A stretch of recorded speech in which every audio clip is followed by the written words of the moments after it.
All right, YouTube subscribers, my name is Ray Sean, known as Ray Niz on Facebook, also known as Mr. Ceiling Fan Man 1999 on YouTube.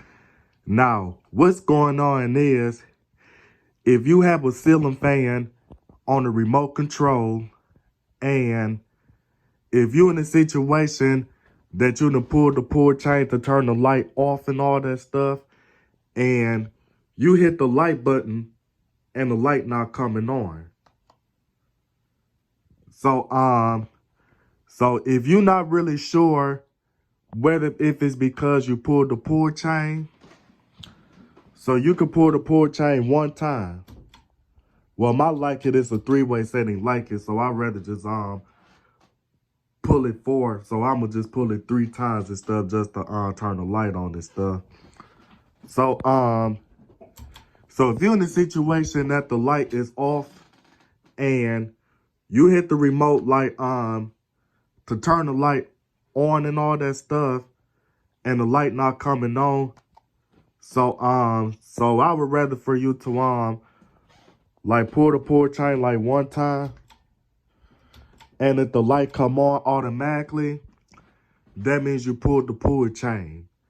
So if you hit the light off and all that stuff by the button, the light should turn off. Hit it again, then the light should automatically come on. Now, if you're in a situation that you was getting all frustrated and you start doing all of this, and then the next thing is you still doing all of that and all that stuff, like pressing the button rapidly and the light not coming on,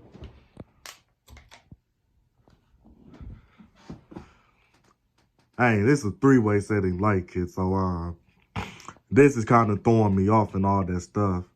But I'm just trying to get it to how it would be and all that stuff. Like, you pull the pull chain like just getting all frustrated, and you hit the light button like so many times, and you getting all frustrated, and you wonder why it's not working and all that stuff. So, and because of that stuff, so, just pull the pull chain one time, but I got to do it three times because it's a three-way setting light kit. So, but just pull the pull chain one time. And if you hit the light button, and if the light come on,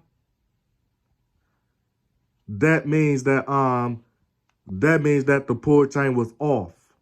Or if you're in a situation that you got the light off by the remote, and you pull the chain and all that stuff, and you just all frustrated to the point that you just go like, oh my God, why my light not coming on?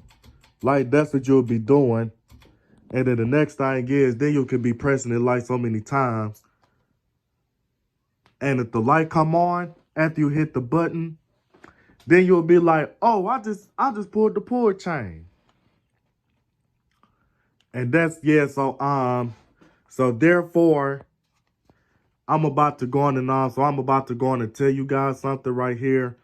Those who doesn't know anything about a ceiling fan remote.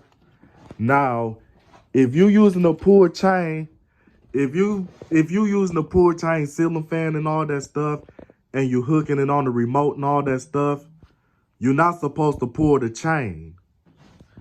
Because if you want the light to come on by the remote or turn off by the remote, the pull chain for the light it got to be set to on.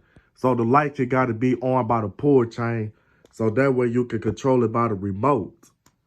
And then same thing for the fan. Now, if you're in a situation that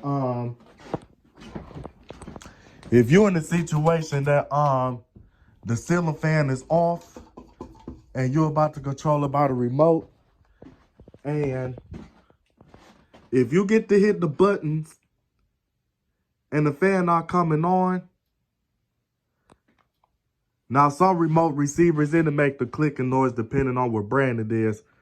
This is actually a craft-made remote, but this will do the same thing for any other remotes like a Hunter remote, Hampton Bay remote, Harbor Breeze, Honeywell, etc.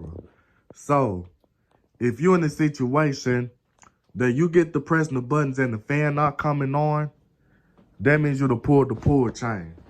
So for you to control the fan by the remote, the pull chain for the fan got to be set to high.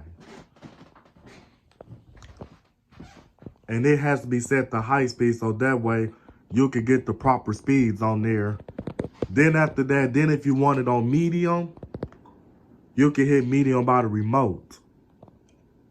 And the pull chain still got to be set to high so you can get the proper speeds on the remote control speeds. And same thing for the wall control speed. Now, same thing for the wall control speed, it's the same thing if you have a wall control. So, other than that, and I really apologize that I kind of stuttered. I couldn't even come up with a better way to explain this and all that stuff. So, if you're in a situation that the remote is not paired to the fan, if the fan is not responding, you could have pulled the pull chains. Or if you're in a situation that you tried that stuff and it's not even working, that means the remote receiver could be bad, or the remote receiver is not even inside the fan. Now, I don't know what I did with the remote receiver, but I'm about to go and let me see what happens if I look for it and all that stuff so I can show you a sample of what a remote receiver look like. Or you can just go online and search up ceiling fan remote receiver, ceiling fan remote receiver on Google, or search it up online and go into images, and it'll show you exactly what the remote receiver look like. So other than that, I'm about to go on and get off this video. So this is Mr. Ceiling Fan Man 1999 signing out this video, and I am out.